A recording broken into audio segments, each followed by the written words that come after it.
Hello, everybody, and welcome to the Lonely Wrist podcast. Today we have a very special guest, Jose. Please introduce yourself. I don't want to drop the ball on introducing you. So please step in for me. Well, my name is Jose Pereztroika. Pereztroika is like a stage name. My real name is Perez, my family name, and so I like to do like word plays with with my family name Perez Troika or Perezcope. And yeah, I do horological forensics. I do in-depth research into brands, watch brands, special watch models, and publish everything on my website perezcope.com, and use Instagram to promote my articles and also to publish like special stories which I don't go into detail on my website, for instance. Yeah, I mean, I that's initially how I found you because of your investigative journalism, and you had some very very controversial articles and research, and yeah, I was like, okay, this guy is kind of putting a target on his back, I guess is the easiest way to say it. And You yeah, can I'm a say huge that, fan. yes. I'm a huge fan, so I'm really honored to Thank have you you. here. So Well, thanks for having let's me. It's a pleasure to be here. I yeah, well, we're definitely gonna have you back. The podcast has been doing really well, so thank you for everybody who's been listening. Um, should we start off with a wrist check? Is that too cliche or No, we can do that. I'm wearing a guess what? Navitimer? That's right. So Navitimer. The Navitimer was basically the first like expensive watch I fell in love with, and I bought one. This was in at Christmas 1999. So this was my very first expensive watch, and I just the moment I saw a Navitimer, I fell in love with it. It was just a chronograph, and it has this classic look, and it's like iconic with the with the slide rule, with the white slide rule. It's just immediately recognizable. So it's really a beautiful watch in my opinion, and I just love it. I think that's the first, if I'm not mistaken, I think that's the first year that Navitimer had the B01 caliber, if I'm not mistaken. That's possible. My the watch I bought, I didn't have the money for the expensive one, so I bought the one with the 7750 ETA caliber. It had also the the typical subdial arrangement for the 7750, and but the looks was exactly the same, and I just love that watch. I wore it for many years, and it was a special model. It was it's called Fighters, and it was not polished. Everything was like satin brushed, um, and it had this red writing at 6 o'clock that said "Série Spéciale," like really a nice piece. Yeah. So this one is a different watch. This is like the latest model with Yeah. the AOIPA logo above the Yeah. Breitling. So it just came out last year. I think it's a fantastic piece. Is that the 44 or the 46? It's a 43 millimeter watch. Oh, that's right, 43. Basically, you can only get with a steel bracelet. You can only get the 43 millimeter. I would have loved to get the 41 because it's closer to the original pieces, but they only had it with a leather bracelet, and I wanted to have it on the steel bracelet because I just love this Gotta steel g- bracelet. And the first one I had was also on the steel bracelet, basically the same design, but of course everything was brushed, and it's just a fantastic bracelet.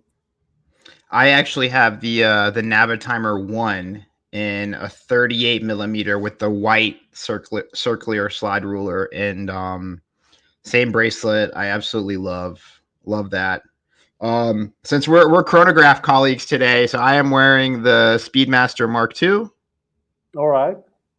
Can't go wrong. I think this is one of my favorites. I just love the Tonu case, and I've just spent some time kind of like refreshing it and getting a new bracelet, and I got it completely overhauled. And sadly, the hands, they were tritium and they were dying, and I was like, I just need to put some super luminova on there. So yeah, that's one I'll never sell. So it's kind of a Franken watch, Those are great pieces. I have the Mark 4.5 with the Lemania 5100 movement, and it's just a with the day fantastic date watch. Yes, exactly, and the 24-hour sub-dial at 12 o'clock. Oh yeah. That's a watch that I want, and then I've got so many. We're gonna have to save that for the next podcast, but I do want to know. So what got you into watches, and where did you start your journey? Well, as many might know, I was born and bred in Switzerland, and I lived in Switzerland, in the German-speaking part of Switzerland, until 2014. And in 2014, I decided to make a one-year sabbatical. I needed to have off from my job in advertising, so I wanted to go far away from my job for 1 year. And I rented a house in Thailand, in Koh Samui, on one of the islands. And I moved there for 1 year. And so after that, I decided to stay in Southeast Asia, and now I'm in Malaysia.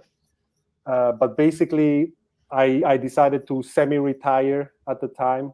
So I worked on a freelance basis with Swiss advertising agencies. And then from late 2015 onwards, I basically completely retired and focused only on my watch research and on watches in general.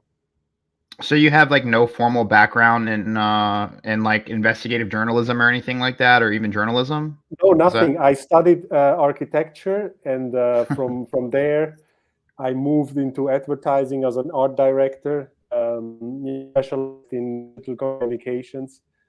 And no, absolutely not. And I also have no, all of a sudden I started like documenting all these watches, in Excel sheets and stuff with all the details. And that's something that is just completely, away, from what I did before. So it's just, and I love it. I mean, I realized I really like to document everything properly in the finest details, because only that gives you, when you search for watches in my database, for instance, and you have a watch that has like certain attributes, like maybe some scratches, or maybe some dial stains or whatever, and if you documented everything properly, you can search for those specific attributes, and you will find it. And so it's very easy then to compare and see whether it's the same watch or something similar or whatever. Where was the moment for you that literally turned your career around? So, I mean, there's nobody out there that's doing what you're doing. Like, let's just be honest. There's nobody out there that is. I would consider you the Batman of the watch industry. That's how I actually described you to my colleague Justin. You're the hero that the watch industry needs. With the exception that I'm not wearing a mask. So, and there is actually a reason why Batman wears a mask, because he has so much that he has to protect, right? His family, or what is left of his family, and everybody around him. So, I noticed that the more I started to uncover, the more people started to attack me. Some people, for instance, if you expose something, you at the same time you expose someone who is a dealer, and some people don't just take it like that. They will just fight back, and they will try to discredit you, and do whatever necessary so that they can feel better about themselves. And so this happened several times in the past, and it's something that comes with the territory. But I think what I do is is some kind of a public service, and I don't have anything to hide, so I don't, that's why I don't hide my face. Yeah. Yeah. Tell us about some of your past investigations. I know, for example, you did the Brooklyn Bridge, Panerai. I know about the Daytona with Phillips, but those are the two biggest ones that I know of. I'm sure there's many more. Oh yeah, the you gotta love the Panerai and the Sylvester Stallone one. The That was a good debunking of one. how Sylvester Stallone got into Panerai. It's a Yeah. fantastic fairy tale. Yeah, I mean, of course, there's also the Omega Speedmaster that that one Swiss newspaper picked up the story, and they further investigated, and then it turned out that Omega learned about this. They basically bought the watch for 3 point something million US dollars at Phillips, and it turned out that the watch was completely made up, a Frankenstein watch, but it also had fake parts. So it's basically a fake, not only just assembled from parts from different periods, but also like the movement had like this one bridge that had a fake. The bridge itself was fake, and they applied a fake movement number so that they could match it to the archive extract that they asked for the watch. So it's just an incredible story. It was reported by the Swiss newspaper Neue Zürcher Zeitung. It was reported by Bloomberg then, and then that's how it spread around the world. CNN picked up the story, and all major newspapers around the world who basically buy the stories from Bloomberg, because Bloomberg is like a news agency. They sell their news to all newspapers that cannot afford to have own journalists or international journalists. So that was a big I didn't. story. Yeah. Sorry, I didn't mean to cut you off. I wasn't aware that was your work, and of course I heard about that.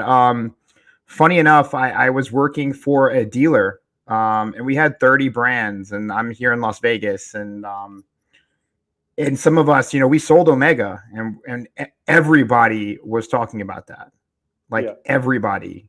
Yeah, that was And a crazy story.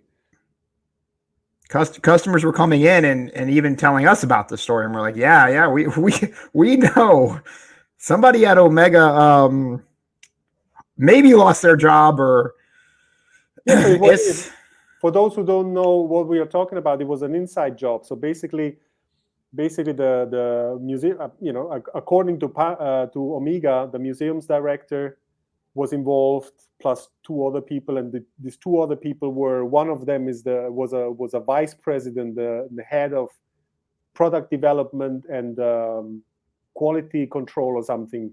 His name is Jean-Claude Monachon, a big animal at Omega, and the other one was his son. And so the son was working with the museum director, at the museum, and he's the one who actually got the extract. And it was a crazy story. I mean, it's something worth reading about on my website. But of course, also I linked the articles to the newspaper reports. So if you want to learn more about that story, it's all on my website, Perezcope.com. Yeah, don't worry, guys. We are going to link him out everywhere, YouTube and all of our podcast outlets. So we'll make sure people know how to read read your website. And then I mean, it seems like, as far as you're aware, is anybody who have done these types of fraud? I mean, it seems like, I mean, we know there's fraud, like rampant fraud in the watch industry, but as far as you're aware, has anybody ever been held accountable for any of these things at all that you're aware of? Well, there have been attempts. I mean, there's this story with John Mayer, who bought a watch from Bob Marin at the time, probably like maybe 10 years ago or something. And it was a vintage Rolex Daytona, Paul Newman. And the dial was a so-called Texas dial, which is a fake dial. And the thing there is that at the time when Bob Maron sold the watch to John Mayer, it was not yet clear that those dials were fake. Those dials surfaced out of nowhere in the early 2000s. And, I think initially from a dealer, from a Rolex dealer in Texas. His name was DeMessi, I think. And I think like around 200 dials, came out from there. But the thing is, DeMessi didn't make those dials. DeMessi bought those dials thinking that they were original and that he was doing the deal of his life. And then, 10 years later, it was discovered that the dials were fake. For instance, they don't have, what makes a Paul Newman dial so interesting from a design point of view is that it has like different levels. So you have like the center of the dial with the sub dials, and the sub dials are lowered, and then you have the minute track around the center, and that one has also a step, so it sits lower than the top of the dial, and that makes gives the dial, when you look at the Paul Newman Daytona, it gives this 3D, very peculiar 3D effect, also together with if you for instance have one with a black plastic insert, it gives this really amazing 3D effect. And those Texas dials didn't have that. Simple, and they lack the details. They don't have the serifs in some of the sub dial prints. And as said, around 2010, they learned that those dials were fake. And John Mayer went on the Vintage Rolex forum, basically trying to defend the dial, but then he accepted the popular, at the time, popular belief that the dials were fake. So then I think he sued Bob Maron, but then somehow they managed to do that outside the court to find arbitration. Yeah, something. That's crazy, man. It's sad to me because I love watches and I love the industry, and it's stuff like this that really breaks my heart. Like, there's so much greed in almost any industry, but it really breaks my heart to hear stuff like that. Well, I mean, it's an industry or a business where you can make a lot of money with relatively little effort, and the problem is that there's just not enough watches out there.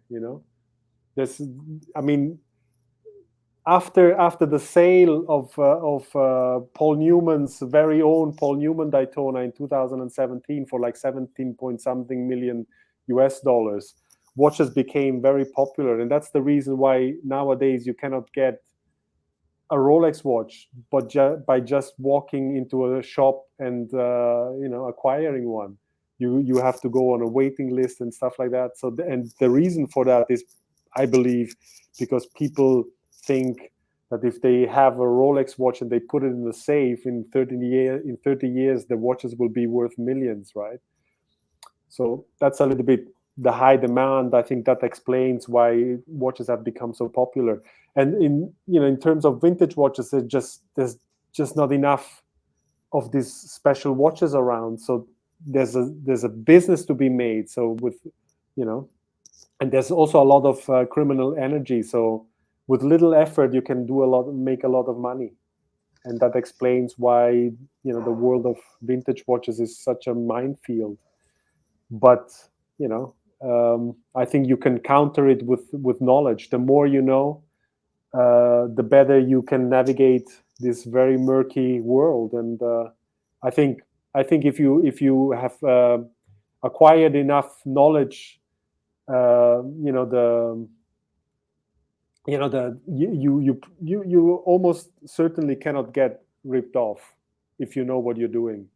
And it's vintage watches are fascinating. I mean, there's so many amazing watches out there. They are beautiful. They live in a completely different time, right? From in terms of designs and techniques and stuff. And I think it's just a beautiful world. But you need to, acquire knowledge if you want to navigate it safely. Yeah. What has been your most challenging investigation so far?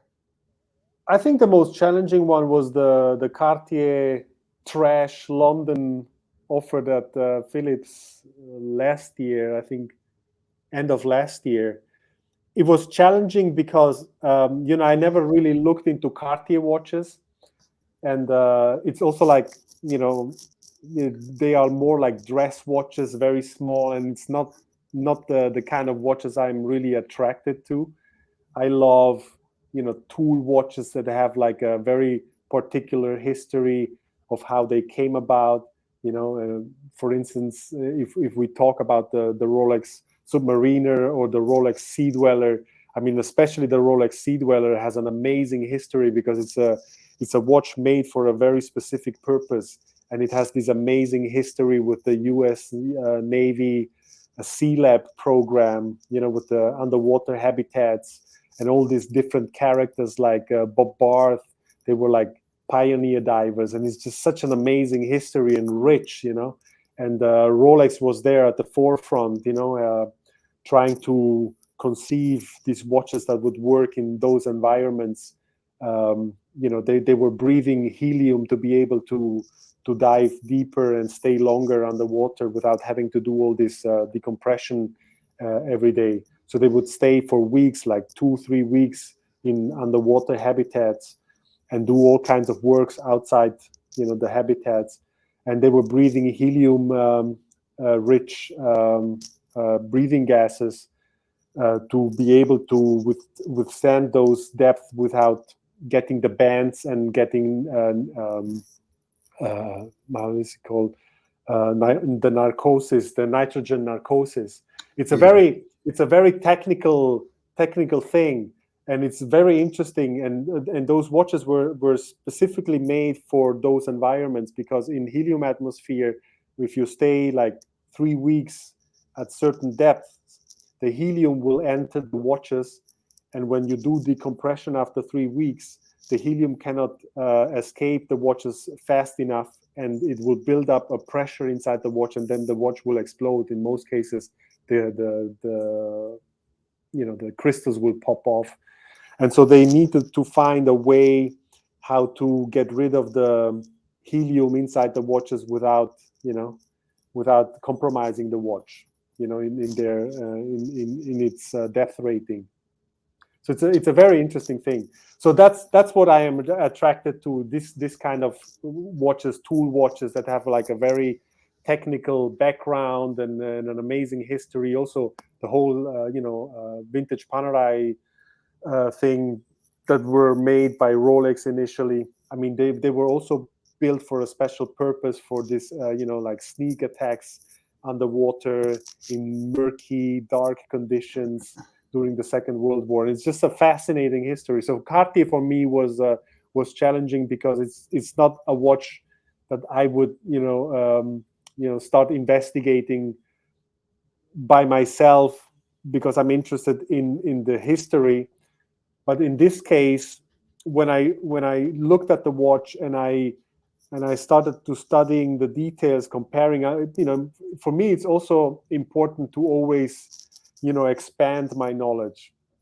So this was interesting for me because I understood that Cartier would become more and more popular, was becoming more and more popular. So I wanted to start, researching these Cartier watches, also because I knew that in the old days, in the 60s, they were handmade. So all watches, all of these crash watches were handmade by artisans. They were not mass produced, and every watch looks a little bit different. And that's a very interesting field. And I also knew that I think in the 90s, late 80s, 1990s, because there were so little numbers of these Cartier watches that were made in London, and demand was so high, the very same artisans who made the watches for Cartier at the time started making fakes, to basically because the demand was so high. And so I started looking into these watches, and it was like a thing of like 2-3 weeks that I did this in-depth research, and I learned so much. And it was challenging because I had to learn so much within this short period of time. And it was also challenging because there's almost no information out there. And I think, if you read the article that I published on my website, Perezcope.com, I mean, it's amazing what I was able to discover about that particular watch that was offered at Philips. There's so many discrepancies with the dial, with the hallmarks that don't look stamped, but rather, cast, and the movement that looks, has an American import stamp for a watch that was made in London. That makes absolutely no sense. And also, I discovered, or I worked with the Omega Museum to learn when these American import codes were discontinued, because from the 1930s onwards until the late 1960s, the Swiss movements that were imported to the US had to bear an import code to to prevent smuggling of Swiss movements, and also to protect the American watch industry. And so all these movements bore these 3-letter codes, and they were discontinued at some point, right? And so this watch was made, I think, in 1971 or something, but those and had an American import code, but those codes were discontinued in late 1968. So it makes no sense that that watch from 1971 has a code. So all this, all these details came together, and I invite everybody to read the article. It's really fascinating. And I think it's also something that I learned after the article, because the watch was supposed to fetch around $1 million, but it remained at 470 or something. It was sold ultimately because everybody had read my article and nobody was really interested in that watch afterwards. That's crazy. I I know Phillips is the one that's coming after you probably the hardest, from what I've understood. And well, they obtained an injunction against me so that I would, to prevent me from further publishing articles about some of their watches, and from Geneva. And but then I also received lawyer letters from Hong Kong and also from Malaysia. So they made this multinational attack on me to keep me quiet. Man, how do you go about researching and verifying, your findings? That's my biggest question every time I've read one of your articles. Well, everything needs to be double and triple checked, of course. And I also, I never publish anything without, double checking with known experts in the watch world. So I will always, talk to them. Of course, I cannot disclose their identities because they want to remain anonymous. But I have contacts to the biggest experts and dealers in the world of watches, and I double check always with some of them to make sure that what I write is not not just something that in sometimes when you investigate something, you have this tunnel view, right? And so it's always important to have someone to talk about your discoveries, to make sure that you are not like too deep into something that you believe to be true, but in reality maybe it's just a belief. So I always want to make sure that it's really double and triple checked, and it's important to for my research. Where's phase one for your research and your articles? So like, do you see a watch and then you're just like, hey, something seems off, or um, how do you decide what to like? Where does the investigations lead you, and how do you decide to investigate a certain specific piece? Like, is it just instinct or or intuition, or do you just immediately see the piece and say, hey, Hmm. something doesn't add up here? Yeah. Well, I started with vintage Panerai, which in my opinion is probably the murkiest and the most difficult, thing to research, because there was almost no information around. I mean, Panerai came out of nowhere in the 1990s, and a lot of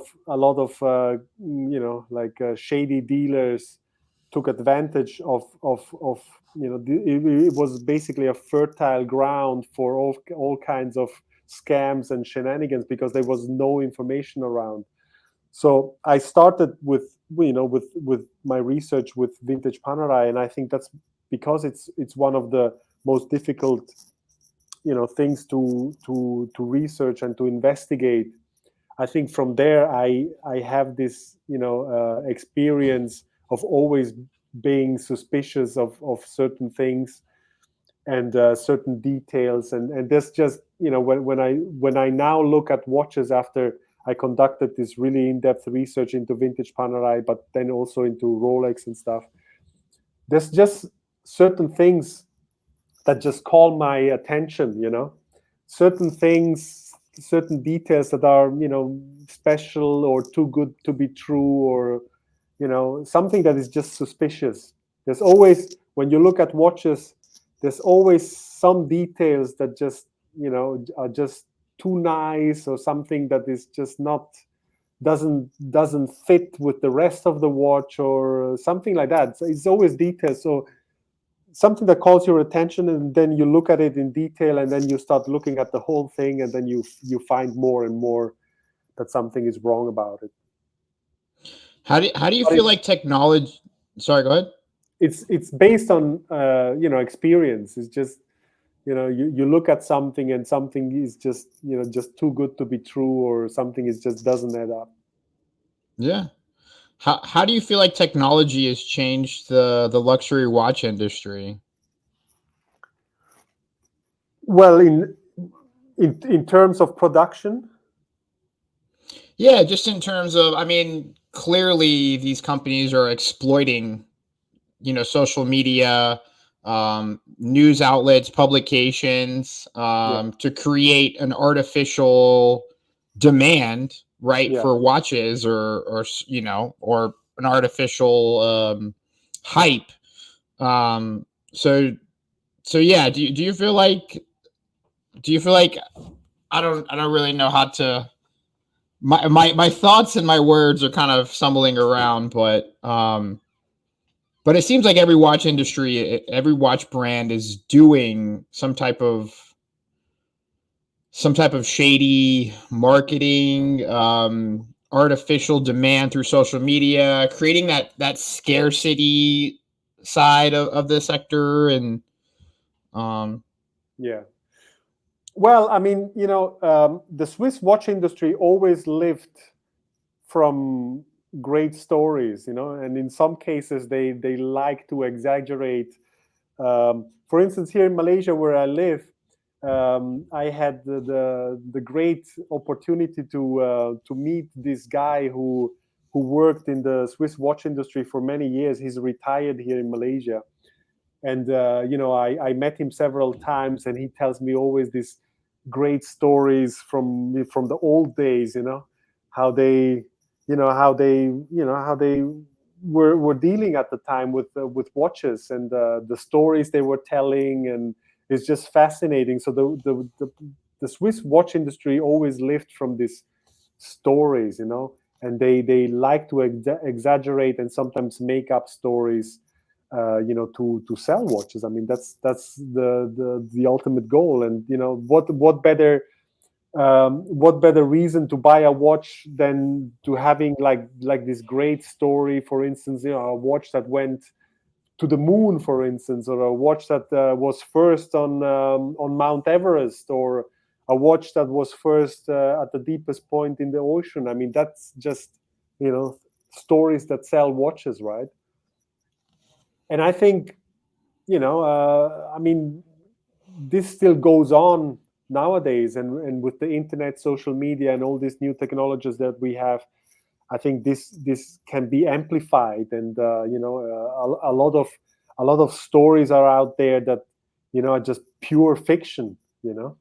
For instance, this is something I'm working on right now. It's to see whether the Blancpain 50 Fathoms was really the first modern dive watch featuring a rotating bezel. And so Blancpain has been selling this story for the past 20 years, since the current CEO took over. And there's so many question marks there, because it's it just doesn't add up. There's patents that are from later, and then there's no real evidence for what they are telling. And right now I'm conducting this in-depth research also, and comparing it to the Rolex Submariner and that history, because that history is relatively known, and seeing how everything fits together. So the Swiss watch industry always loved to tell stories, and if they didn't have the stories, they made them up. And I think with social media, all these stories can be amplified, and you can reach a much bigger audience, of course, and people who will then perpetuate these stories that are just not true, right? But the more people believe these stories and tell them to their friends or to other people who are interested in watches, the more these stories will find a ground, and the more difficult it is to debunk them. Have you seen the the videos on Instagram, or maybe just on any social media, where they're drawing pictures on people's back? There's a sheet of paper, and they draw pictures on people's back, and then and the only reason why I'm bringing that up is because the further away from the source of that material, like the more construed, the further from the truth you are. Yes. So when somebody sees an article and they read it and they're like, hey, this happened, and then they tell it to somebody, and then that somebody tells it to somebody else, and then they put their own spin on it, and then 5 or 6 levels down the road, I mean, it's a total fabrication. Absolutely. It doesn't exist. Yeah. I mean, take Panerai, for instance. I mean, Panerai has really, the original Panerai, the real Panerai story is really fascinating, and I absolutely love it.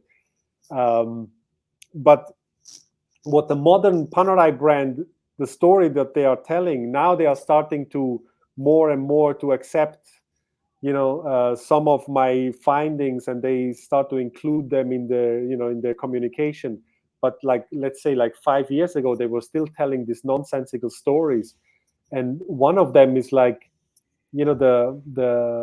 creation of their own tritium-based luminous compound, the so-called Luminor.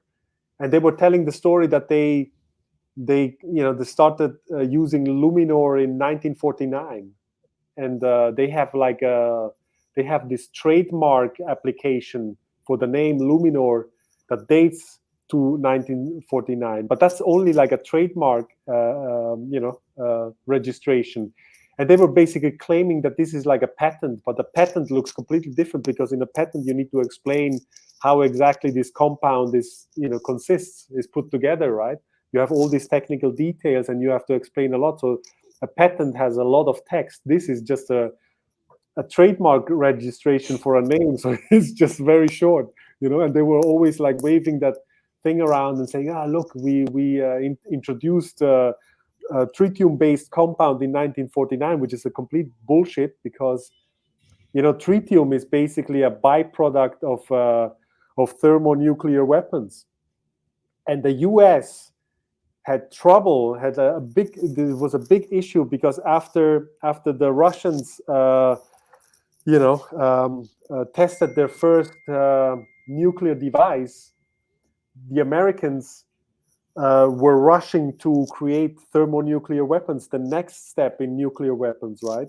And so they needed, big amounts of tritium as thermonuclear fuel to basically create the fusion bomb, right? And so they started building this, I think 5 or 6 nuclear reactors at the Savannah Riverside for this particular purpose, to produce tritium for thermonuclear weapons. So the production of tritium is like a very complicated process, and you need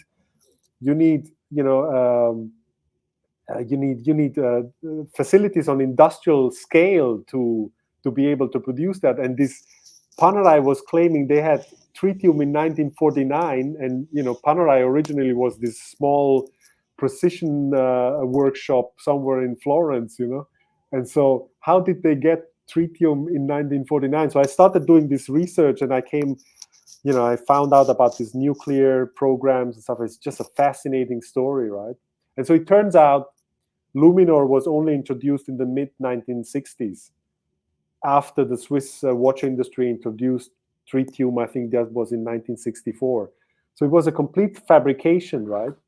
Because they were always, basing their claims on this trademark registration, and it was nothing but a trademark registration without any links to tritium whatsoever. It was just a name that they registered at the time. Yeah, I mean, I remember seeing pictures of the original Panerai shop, and it's just like a small little it looks like a little shoebox, Exactly. And he just got a bunch of watches hanging in the window, and there's just one guy standing. Yeah, that's Giovanni Panerai. Yeah, but this is the first shop, one of the first shops. But then Panerai shows another shop. But I have pictures of a slightly later, display of the windows, and you see that Panerai was a Vacheron Constantin and a big Rolex retailer. So the original Panerai watches were, of course, made by Rolex, and Panerai only added the dial to the watches. And that's also like a big part of the story, that the modern Panerai company owned by Richemont doesn't want people to know. That the original Panerai watches basically were Rolex Oyster watches that had been modified by Panerai with their own dials too. And the reason why they put their own dials in it initially was because they wanted to make believe to the government that the watches were made in Italy, because at the time, during the fascist regime, they had this strictly buy Italian for the armed forces policies. So everything needed to be Italian made in preparation for war, in order to be completely independent from the rest of the world, right? And so they wanted to make believe that the watches were Italian made. That's why they created their own dials.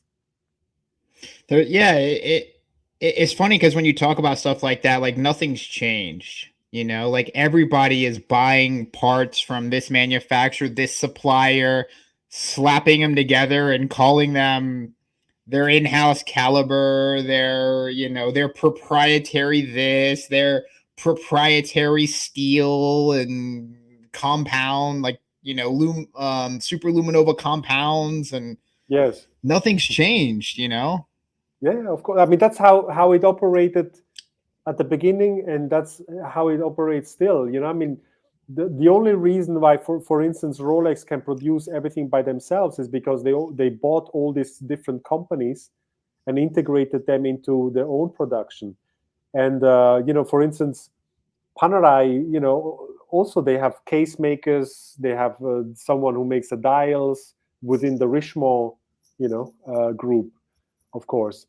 And just recently, after I wrote an article basically debunking their manufacturer story, this was like more than a year later, they produced these videos with this watch advisor guy who is a known, how to call him, basically he can be bought to perpetuate whatever the watch industry wants, right? So they created these videos where they make believe that everything is produced in-house, right? and they make something in-house, but the cases were never made in-house. And after I basically blew the lid off that story, more than 1 year later, they started buying machines and put them inside their manufacturer. And then they sent this guy to make videos about how they produce watches. And then they started making cases in there. But if you look at the numbers, they don't add up. They completely lie in the videos. And it's something that I haven't debunked yet. But it's, if you know a little bit about production and about how many watches they sell per year, the numbers don't add up. It's just a complete fabrication.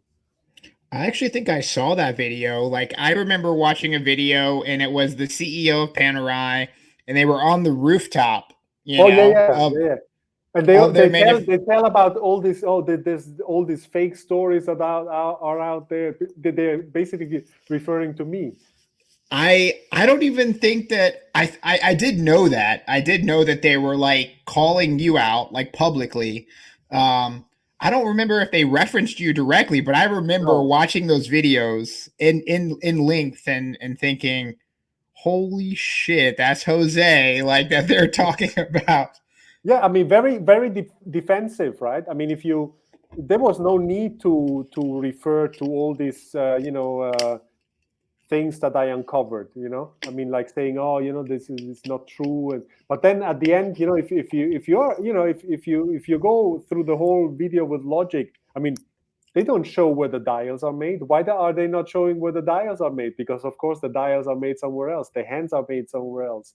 The movements, all the they make the movement plates at Panerai because there's no magic of making them. You have a multi-axis CNC machine, and you can have that machine either where the movements were developed, or the movement developer can send the machine to the Panerai manufacturer, and then you can produce the plates there. It's no magic trick, right?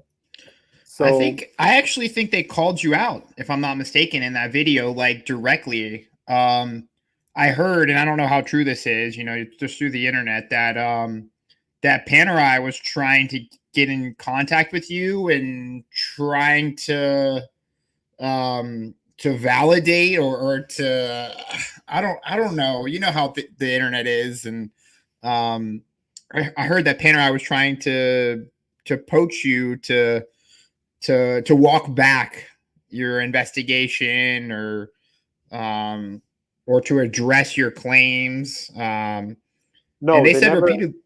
They never contacted me. No, they never contacted me. The only reaction there was is that more than 1 year after I published the article, they started producing or started publishing those videos to basically debunk my articles. But if they wanted to debunk my articles, they could have done it right away, and not more than 1 year later. So there you see, they first had to buy these machines to make believe that they make the cases in their own manufacturer. So it's completely nuts. And I also reached out basically to the people who to the company that makes the machines in Germany, and they told me when the machines were delivered. So I know all this, So it's a complete fabrication. But people believe whatever they want to believe. I mean, they are well-made videos, and it's a fascinating thing to see the production of watches anyway. And I mean, they were very careful to delete all negative comments or all critical comments. For instance, I wrote a bunch of comments in those videos, and they're all hidden, because they just don't want to have a proper discussion. How do you handle disputes and disagreements with brands, like regarding your investigative findings? Like, what is there a recipe to that, or? Well, I mean, if in a case I would be wrong with what I stated, I would of course set the record straight, because my I don't want to create misinformation, disinformation. The purpose of my research and of my my articles is to share knowledge, because I think the more people know, the more difficult it is for for crooked dealers and scammers to to sell people things that are not correct. And so I'm very happy to share knowledge. Of course, I never share everything I know, because that would only help the counterfeiters. So you need to keep certain details always secret. Those details are known, among experts, but it's not something that you should put out there, because those are the ultimate details that let you understand whether a watch is real or not, and you don't want to give that information to counterfeiters. So, but other than that, I'm very happy to share as much information as I can. If you look at my articles, you can see that I create all these comparisons and all these detailed like movement pictures where you can see all the details, and I point out to certain details in those pictures, because I want people to not to believe what I say, but to see it with their own eyes, and to learn something. Because the more watch enthusiasts and collectors know, the more difficult it is for scammers to rip them off. Are you preparing something for the Adam Levine Daytona? Well, Adam Levine's story, I already found the watch in a previous state from 2021 when it was sold by an Italian dealer. And it had a different bezel, an original bezel, by the way, and different pushes, but also fake. Because, those pushes, mille righe, so-called mille righe means 1,000 lines in Italian. They are like the very first screw down pushes that are the knurling is very very subtle, very very small, and they are just beautiful, the original ones, and they are very sought after. But if you look at all the watches that have been sold at auction in recent years, like 70% of those pushes are always fake.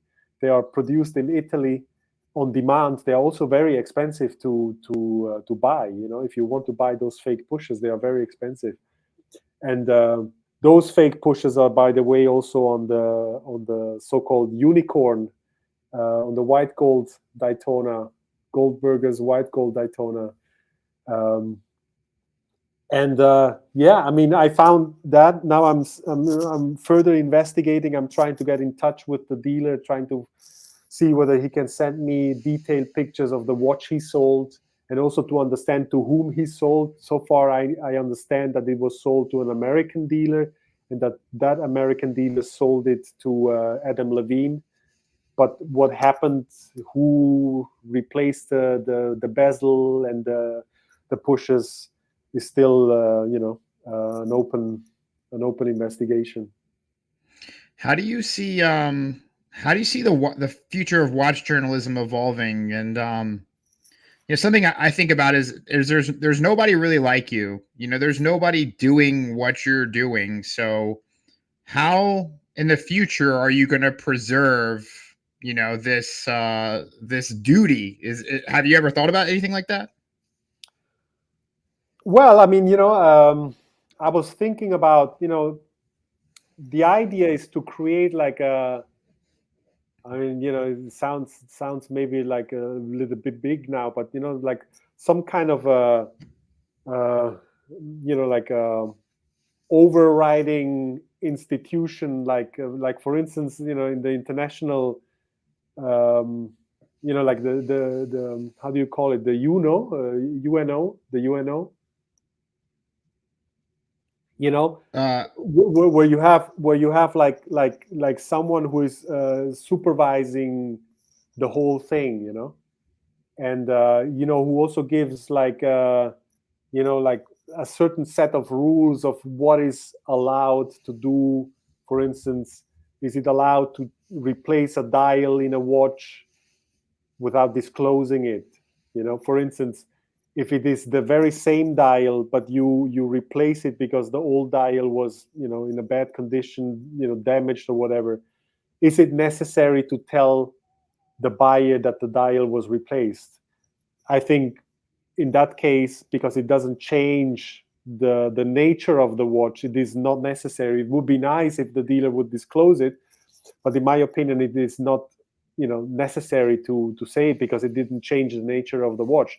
But if you take a very important dial and put it in a regular watch and make that watch look more important than it actually is originally, because it wasn't born like this, that's, in my opinion, misrepresentation, right? So it goes into this whole fraud thing, and I think that needs to be absolutely disclosed. And it's also something that you shouldn't do, I think.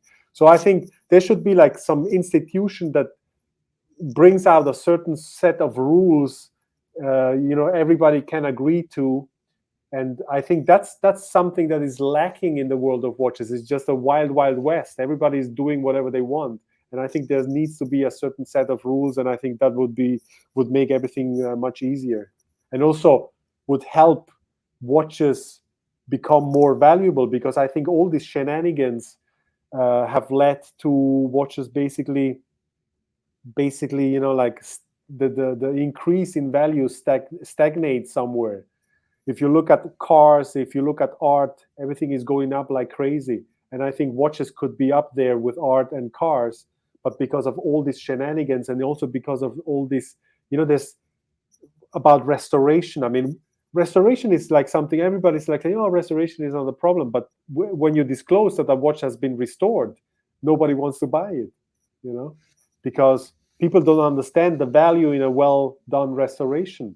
I mean, the people who restore watches right now work in the dark, hidden in the shadows, because it's like there's like a stigma on restorations, right? But I think these people who do this restoration are extremely skilled artisans, artists, right?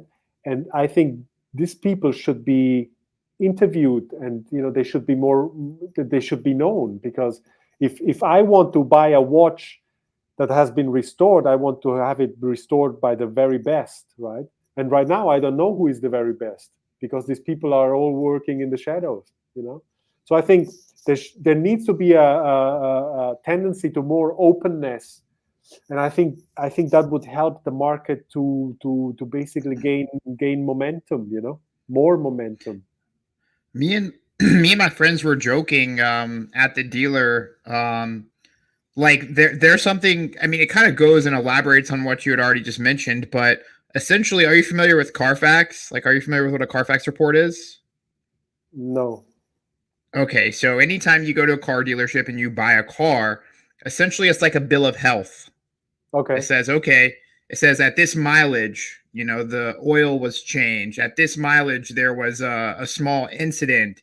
At this mileage, there was, a bumper replaced, or, at this mileage, they did the brakes. I mean, essentially, it's like a bill of health for that car. And it's become so popular in the car industry, at least here in the States, people won't buy a car without looking at the Carfax. And we were joking, like, this needs to exist for watches, Absolutely, yes. And there's a huge opportunity for somebody who's listening. Please make it happen. But well, I just don't understand. It does exist to a certain extent, but you have to do the work yourself. It's not just a list that you can read. It's something that you have to, if you're interested in a watch, the case number, you can research it, you can Google it, you can try to find when it was sold at auction prior to, in the past. So you can see whether the watch has been changed at some point or not, right? The same like with Adam Levine's watch. I looked into my database and tried to find that dial. It wasn't easy, because the dial doesn't have a lot of very particular how to say like attributes, but I was able to find it. So I found the very same watch, and you can see also like scratches on the case. Is exactly the same watch, but with a different bezel. So it's a lot of work doing that, but I absolutely am with you there. This should exist for watches, absolutely. Is your database is that's not publicly accessible, No, is it? It's just no. something that you use?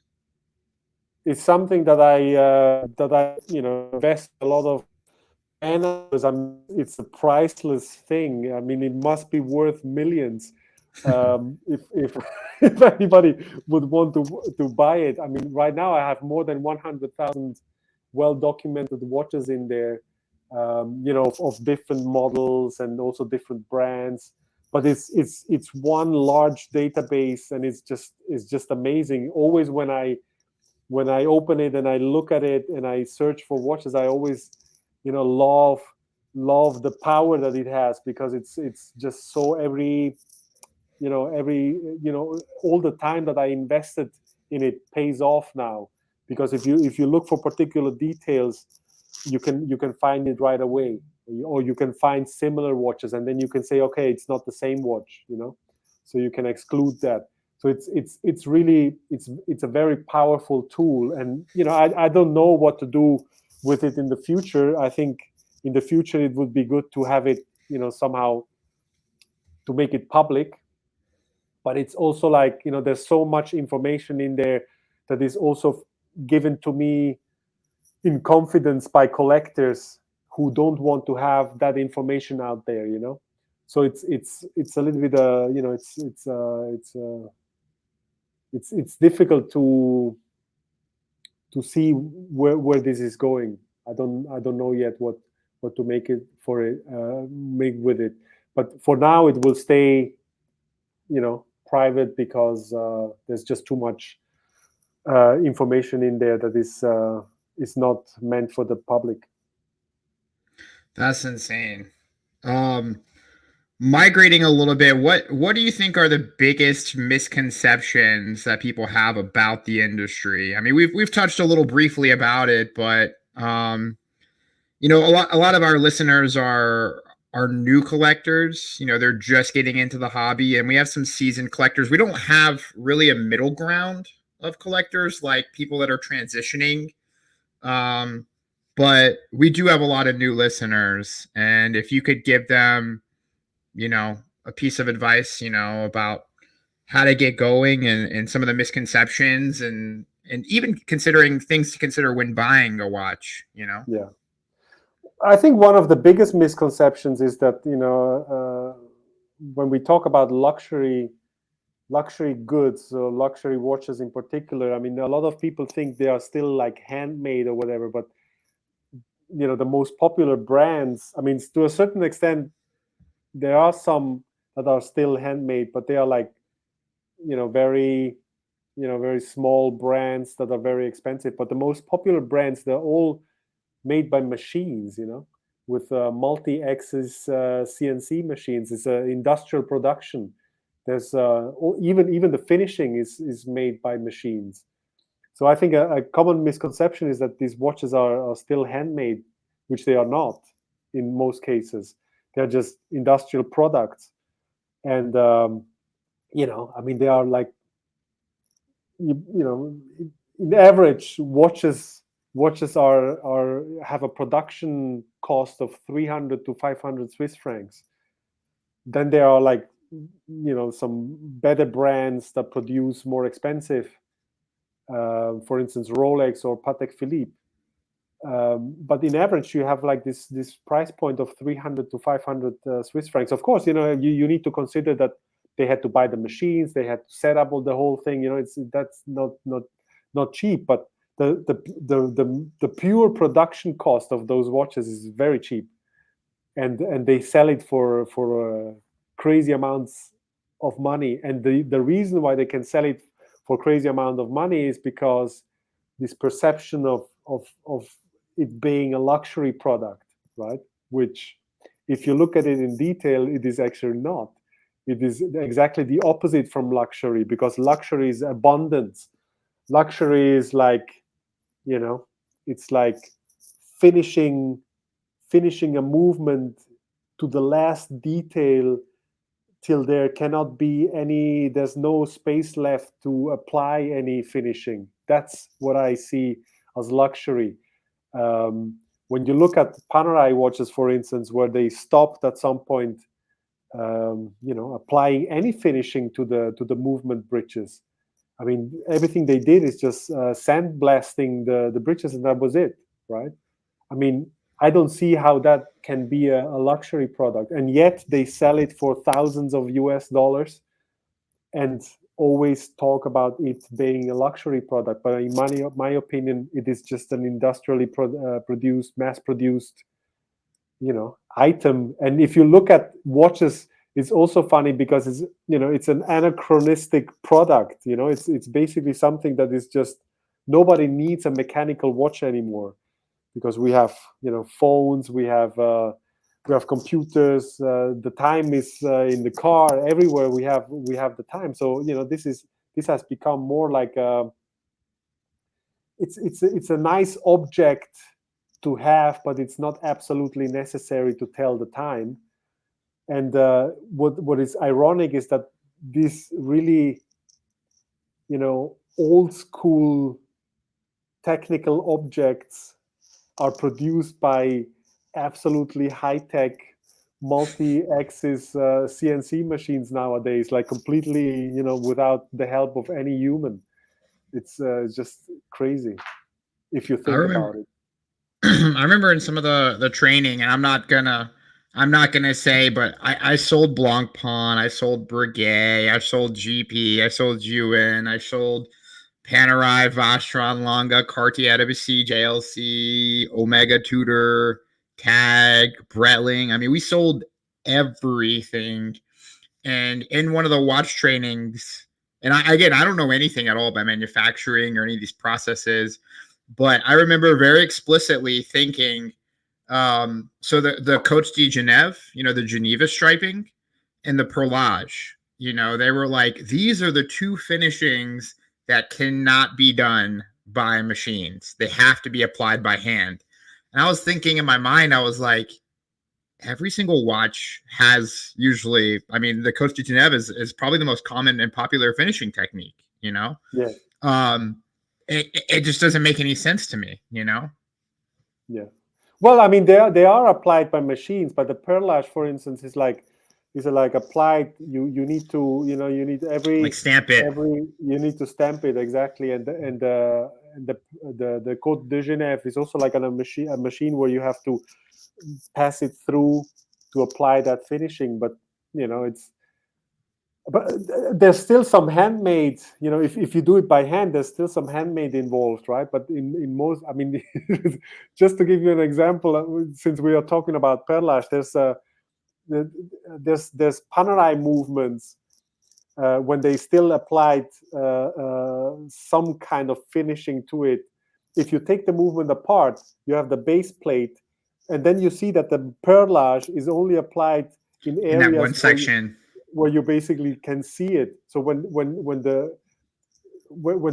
everything is assembled, right? So all around it, there's no perlage, there's just no finishing. And if you compare it to some of the Rolex movements, you will see that the perlage is applied all over the plate, even in places that you cannot see it. For instance, underneath the barrel, with the mainspring inside. So it's a place where you can not see it because it's underneath a bridge anyway, But if you take it apart, you will see that even in that hole where the barrel sits, there's perlage. And this is what I see when I talk about luxury. This is what I mean with luxury, that you have finishing everywhere. It's an art at the end. It's not just. It's for me, just applying finishing where you can see it is just, it's just cost cutting, and it's just, it's a scam in my opinion, Yeah, they're one of the brands that I worked with, and I'm not going to say who because I'm not here to paint a target, especially at this infancy of my my podcast. Yeah, of course. But and they're listening. I know they're listening. But they recently just came out with some new Pilots watches, and they're huge. They're one of the iconic chronograph manufacturers. I'm sure you probably know who I'm talking about immediately. But when they came out with their new pilot's watches last year, I had said something to the rep, and it was disappointing to me because they had these. I mean, it's a beautiful watch. Flip it over, exhibition case back, and then the movement is just all sandblasted or bead blasted or whatever. It's like there's no finishing at all. Are you talking about the Salita movement?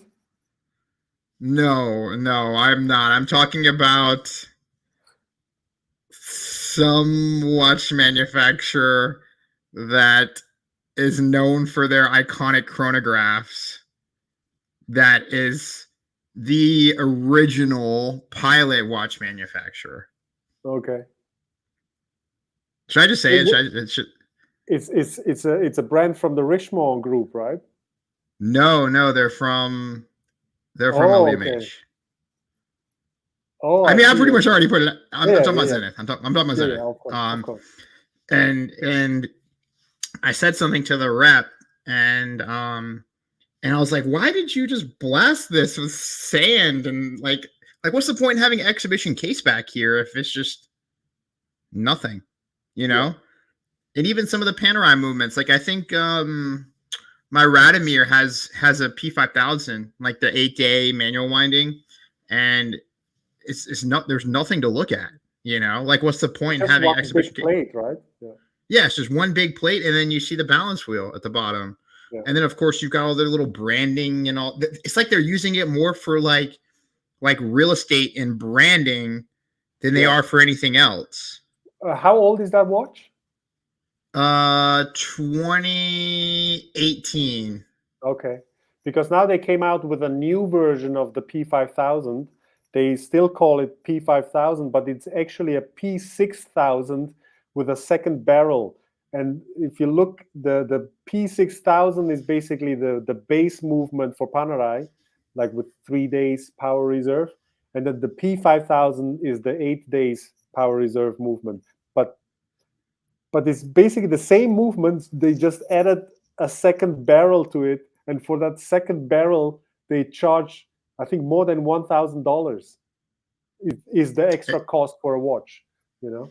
So it's just crazy. And it's all, you know, in the one you have is still an own, you know, own movement. It's not a P6000 with a second barrel. But now, due to cost cutting, they came with this new movement, and it's just crazy. You know, it's basically the same movement, just with an added barrel, and they charge a lot more for it.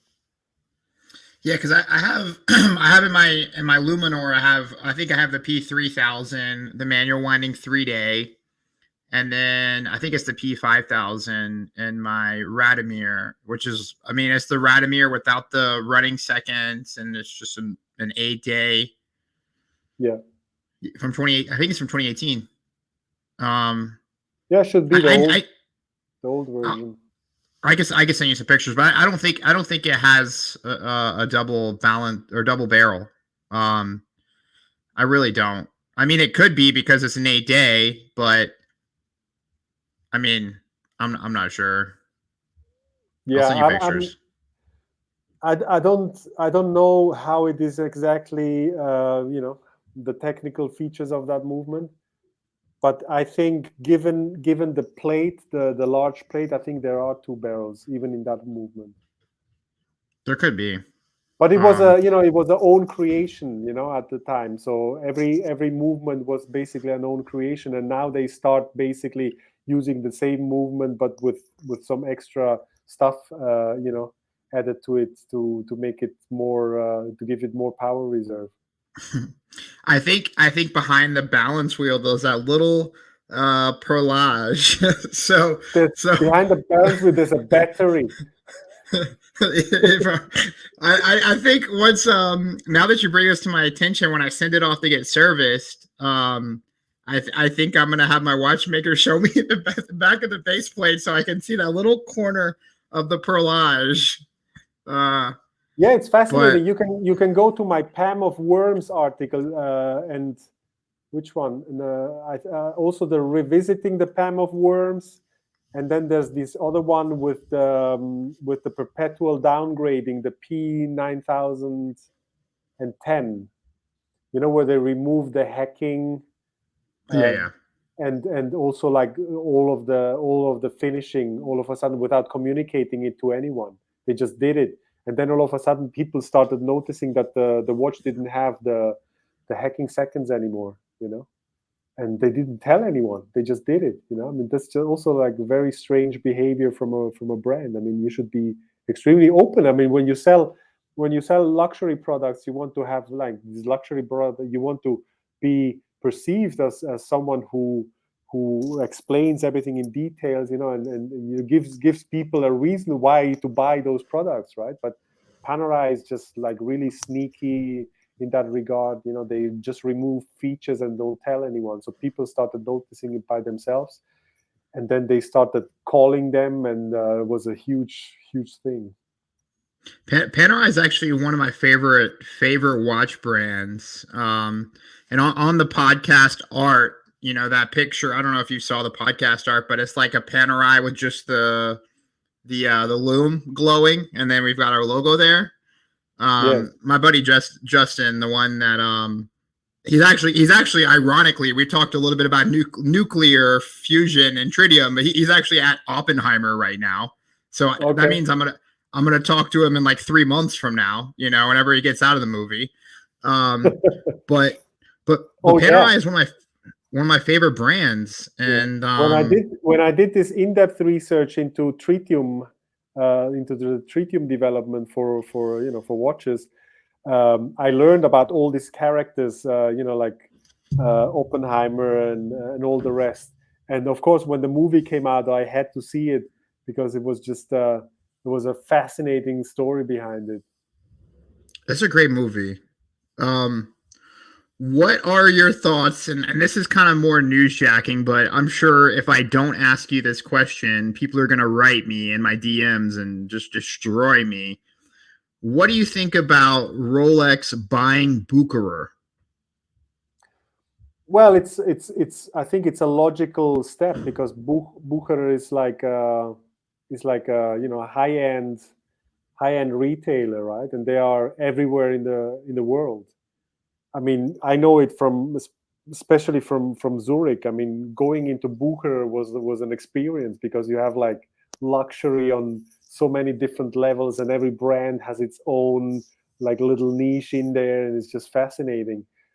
And I think it's a logical step. Also because Rolex didn't really have own boutiques; they were always operated either by Bucherer or other retailers. And from what I understand, I read there's a good article in the Neue Zürcher Zeitung, the one that brought the story about the Omega, about the acquisition of Bucherer.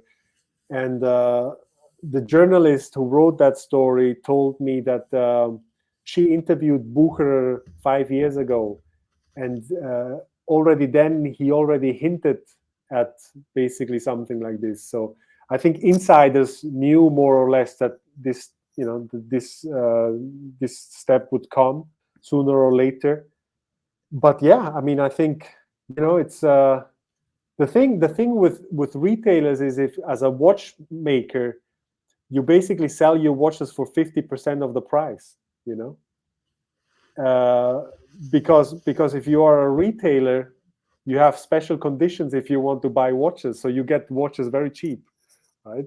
Because you can buy them for the price that you buy them from the brands. So the brands lose a lot of money through that, right? So of course the brands want to have the full amount, the whole cake. They want to have the whole cake, of course. And I don't think a lot will change at Bucherer. I think they will just keep it operating in the same fashion, I believe.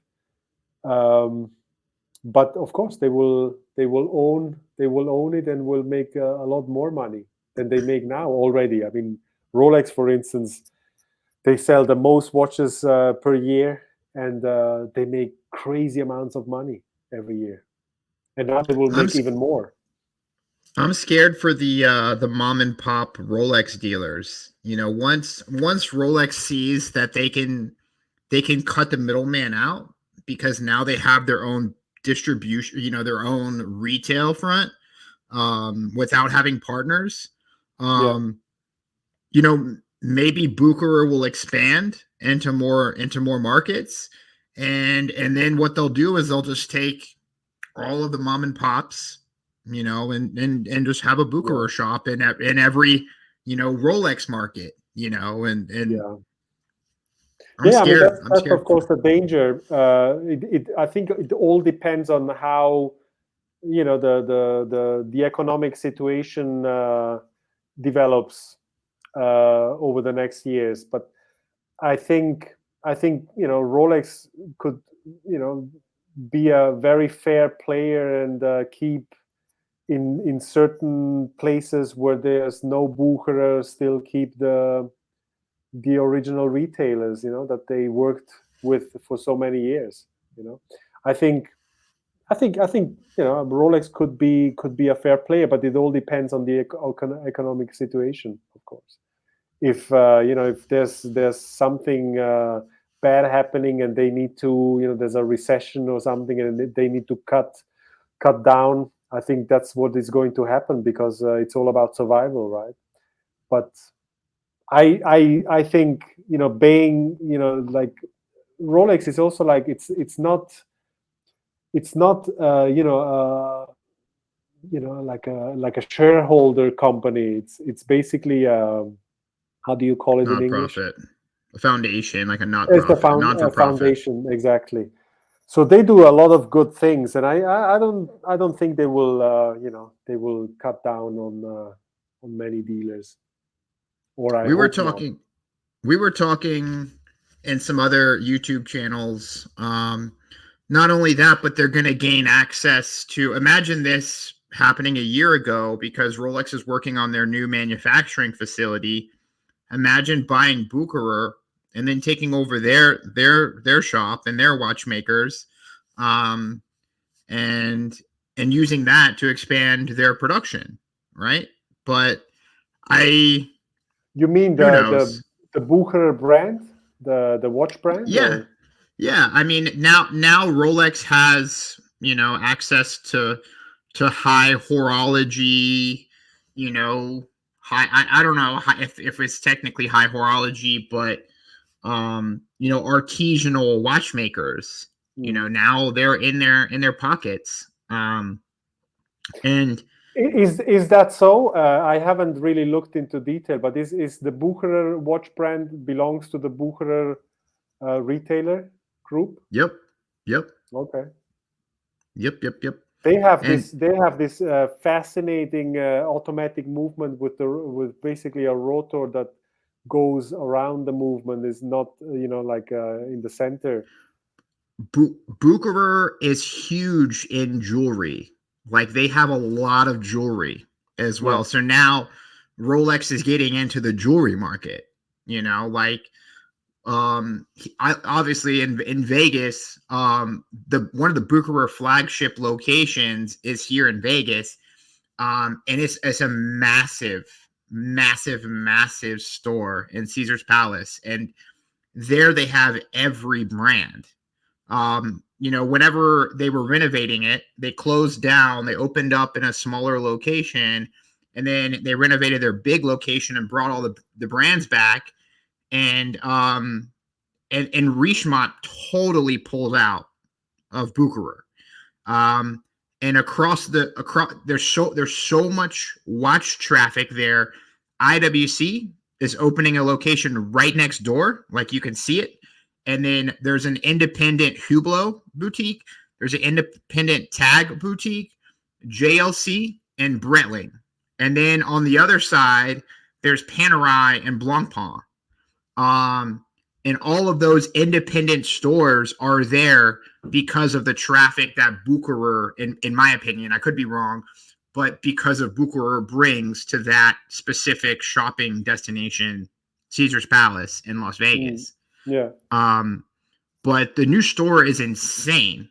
And all the Swatch Group brands came in, and then they picked up a few independents. So like they picked up like Moser, you know, they picked up, you know, obviously some of the the higher end Swatch Group brands like La Chuta, Blancpain, Breguet, and then of course Bucherer was the first person to roll out the Rolex certified pre-owned program. Like they were the test drivers of that program. And when I was in there the other day, I mean, it's impossible to buy a watch from the certified pre-owned. I mean, because the prices are just so high. It's like, why are you going to pay triple or double for that watch? When you could, I don't know, but it's going to be interesting now because all of these brands now technically answer to Rolex at their locations. So is Swatch Group going to pull out? There's one Richemont brand that was doing really well with Bucherer, at least in my location, which was Cartier. They stayed. So it's really interesting to see now that Rolex owns Bucherer, what's going to happen with these other brands. It's funny. It sounds like all these other brands are like parasites on the body of Rolex. It's like people go into Bucherer to buy a Rolex, but they cannot buy anything because they have to go on the list. So they go out and then they buy. Okay, let's buy. I don't know, like a Tag Heuer or a Blancpain or a Panerai or something else, just because they couldn't get a Rolex, right? Well, there was, and this was a weird environment because there's two Rolex dealers in that same shop, and there was a third, and that brand pulled out and relocated their store to another shop in Vegas. But there was two Rolex dealers, and they were both Bucherer. So they had the Bucherer flagship store, which had a Rolex section, and then they have a standalone boutique on the other side of the shop, which is a Bucherer shop.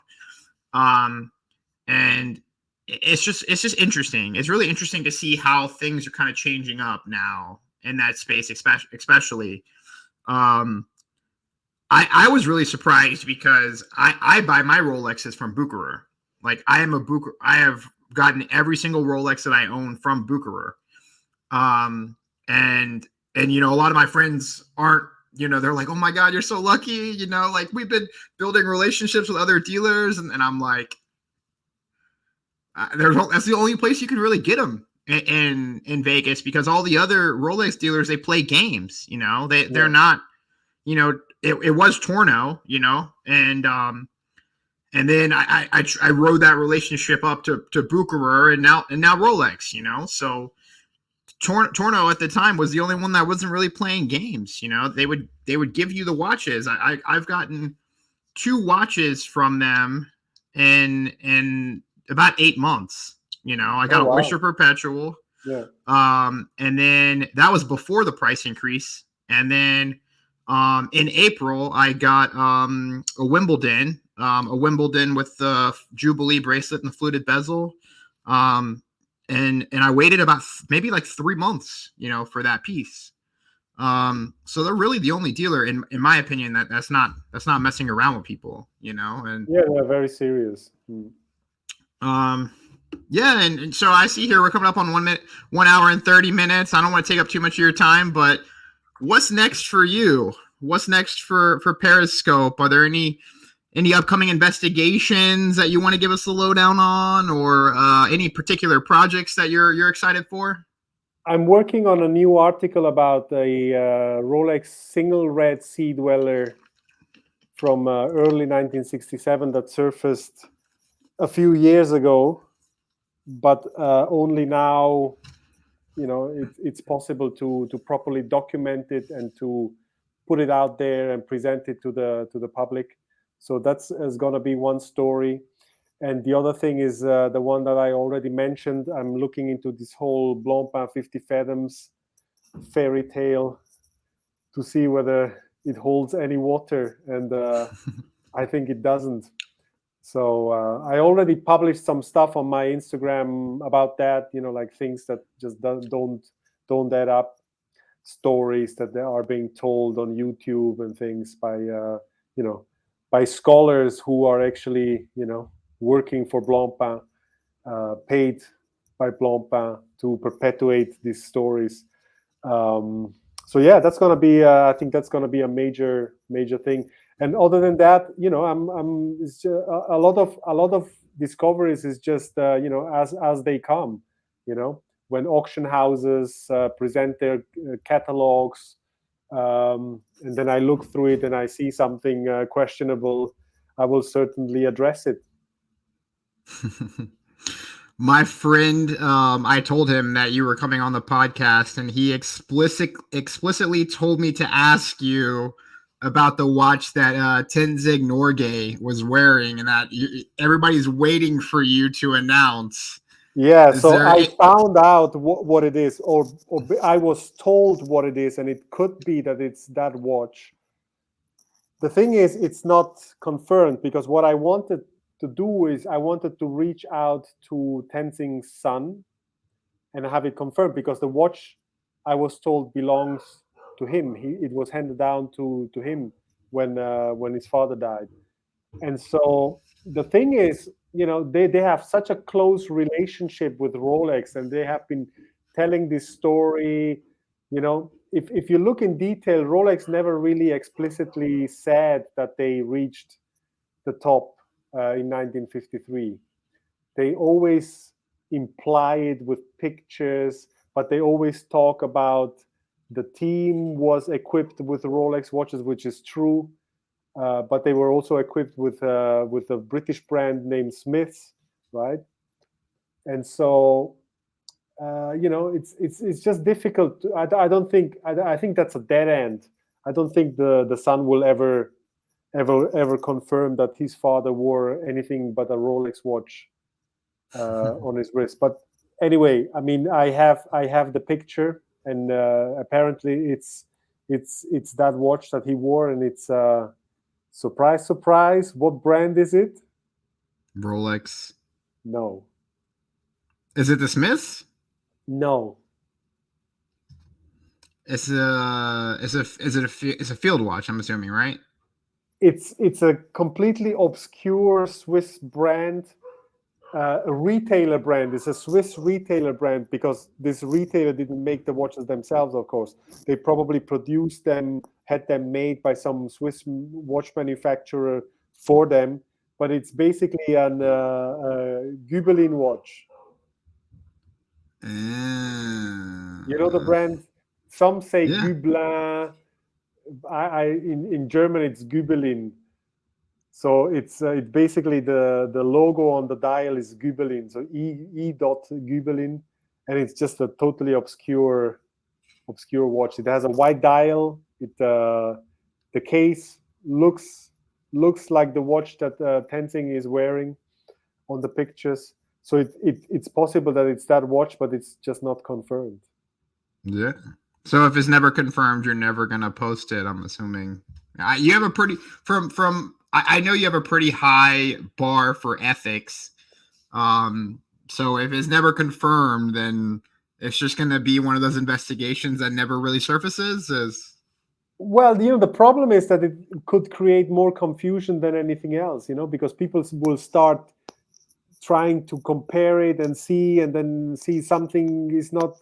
I cannot say with 100% certainty that it is the watch that is on his wrist. It could be, but it could be also something completely different. What I know is that it's probably not a Rolex, as told by the family, because the family apparently told Rolex Passion Report that he wore his gold Rolex Datejust that he received after the 1952 expedition in which he already took part. That was a Swiss expedition, and they almost made it on the first attempt to the top in 1952. It's also a very interesting story. And I wonder why Rolex doesn't talk more about that story, because I think it's even more fascinating than the British actually achieving the goal of reaching the top, because the Swiss basically gave them already, how do you call it? They basically, gave them the route, They were the first, and they almost reached the top. They were they were a few hundred meters below the top. They had to give up because of their, equipment. The breathing devices didn't work well, and there was also bad weather, so they decided to go back. But if they were like, they could have reached the top with better equipment, easy. So it was, and the British basically built on the Swiss success, right? And they reached the top, and they also, after they reached the top, they went to Switzerland and they thanked the Swiss. They were very happy that the Swiss, did all this work in advance, for them. Wow. Let's hopefully you can confirm that, and I'll definitely be looking for future publications from you. Cool, I do want to kind of wrap up here. I do appreciate your time. I am incredibly humbled that you took the time to spend with me and to help us. And I mean, this is, we're just starting our podcast now, and you're the second official guest, so we're starting off, I feel, pretty strong. I'm incredibly honored and humbled that you took the time to join us. And I'm gonna promote the hell out of the podcast, as I always do, and all the links will be there, so people can know where to find you. I'm just grateful that you took the time to spend with me. And probably in the future, I'll probably love to have you on again, and we can catch up and sure. And anything from there. So yeah.